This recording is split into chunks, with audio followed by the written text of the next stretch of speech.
మనం చూస్తున్న చిత్రపటాలు అంటే దేవుడు ఫొటోస్ కానీ అలాంటి చిత్రపటాలు ద్వారా వారి చరిత్ర మనం తెలుసుకుంటాం. రాముడిది చూస్తే రాముని వారి చరిత్ర, విష్ణు కృష్ణ ఇవన్నీ వారి వారి హిస్టరీలు అన్నీ మనకి తెలుస్తాయి అన్నమాట. రాముడు కృష్ణుడు దేవతల చిత్రాలు చూస్తే ఎలా ఉంటుంది, మొత్తం వారి చరిత్ర తెలుస్తుంది. దైవీ చిత్రాలు ఎలా ఉంటాయి, దేవతా చిత్రాలు చూస్తే హర్షవదనంతో నవ్వుముఖంతో ప్రేమతో దయ కనపరుస్తూ వరాలు కురిపిస్తారు. ఇలా పెట్టి మనకి ఇప్పుడు వరాలు కురిపిస్తారు అన్నమాట. భగవంతుని చిత్రం చూస్తే నమస్కారం చేసుకుని ఏం చేస్తాం, ఆ బళ్ళ మీద వెళ్ళినా ట్రైన్లో వెళ్ళినా దేవుడు కనపడితే చాలు ఇలా అనుకుంటాం అనమాట. నమస్కరించి కోరికలు కష్టాలు నష్టాలు మన పనులన్నీ జరగాలని మనసులో అనుకుంటాం అనమాట, మొరపెట్టుకుంటాం అనమాట. మన అనుకూల భావంతో సంకల్పం చేస్తే మనం ఇప్పుడు చెడు ఇది జరగదేమో ఇలాగా అనుకోకూడదు. అనుకూల భావంతో మంచి సంకల్పం చేస్తే అందులో ఎంతో శక్తి ఉంటుంది. మన జీవితాన్ని చిత్రాన్ని మనమే తయారు చేసుకోవాలి. జీవితం ఒక చిత్రం లాంటిది, చక్కగా మనమే మలుసుకోవాలి, తయారు చేసుకోవాలి. సుఖం శాంతి ఆనందం ఇవన్నీ ఉండాలి అందులో. మన ఆలోచనలు ఎలా ఉంటాయో ప్రపంచం కూడా అలాగే కనిపిస్తుంది. మనం సంతోషంగా ఉంటే సంతోషంగా కనపడుతుంది. ప్రపంచం అంతా రంగులమయం అరివిల్లులా కనపడుతుంది.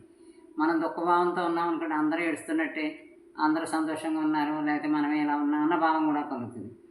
అప్పుడే దృఢ సంకల్పంతో పట్టుదలతో మనం చిత్రించుకున్నవన్నీ కోరికలుగా దక్కించుకోవాలి. మన ఆలోచనలు మనం కోరుకుంటాం కదా, జీవితం ఎలా ఉండాలి, కళలు ఇవన్నిటినీ మనం చిత్రించుకున్న వాటిని అన్నింటినీ మనం దక్కించుకోవాలి. కష్టపడి మనం ఆ రకంగా మనం తీర్చిదిద్దుకోవాలి. డాక్టర్ కావాలంటే కష్టపడాలి, సేవాభావం ఉండాలి. సేవ చేస్తున్న చిత్రాన్ని మనం మనసులో ఏర్పరచుకోవాలి. పిల్లలపై కూడా మనం మామూలుగా ఏం చేయాలి, ఆలోచిస్తూ సరైన సంకల్పం చేయాలి. చక్కగా మంచి భావంతో పిల్లలు చక్కగా చదువుకోవాలి, వీళ్ళు మంచి పొజిషన్లో ఉండాలి, లేకపోతే వాళ్ళ కాళ్ళ మీద వాళ్ళు నిలబడాలి, ఇలాంటి భావాలు చేసుకుంటూ మనము మనసులో ఏర్పరచుకోవాలి. పిల్లలపై ఇలాంటి భావాలు ఏర్పరచుకున్నప్పుడు ఏమవుతుంది, సరైన సంకల్పం చేయాలి.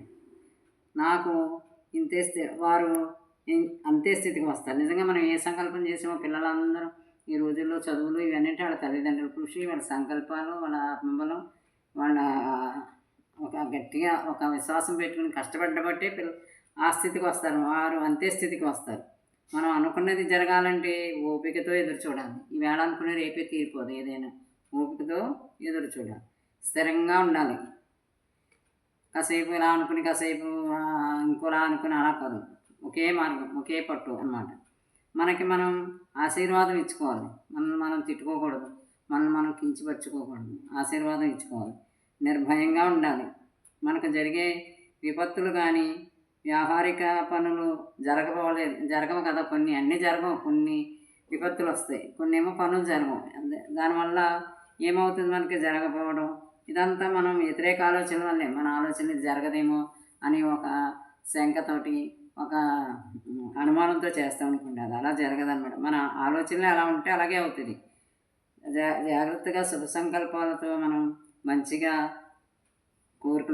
మన మంచి కోరుకోవాలి. శుభ సంకల్పాలు చేసుకుంటూ మంచి కోరుకోవాలి. మన మంచి కాదు, మనతో పాటు అందరి మంచి కోరుకోవాలి.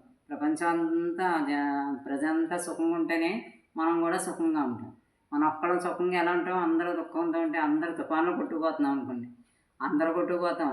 మనం ఒక్కడమే సుఖంగా ఉంటే ఏమవుద్ది, మనం ఎవరికి ఏమీ సహాయం చేయలేం.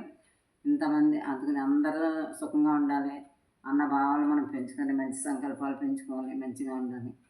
సరే, రేపు ఇంకో విషయం చెప్పుకుందాం.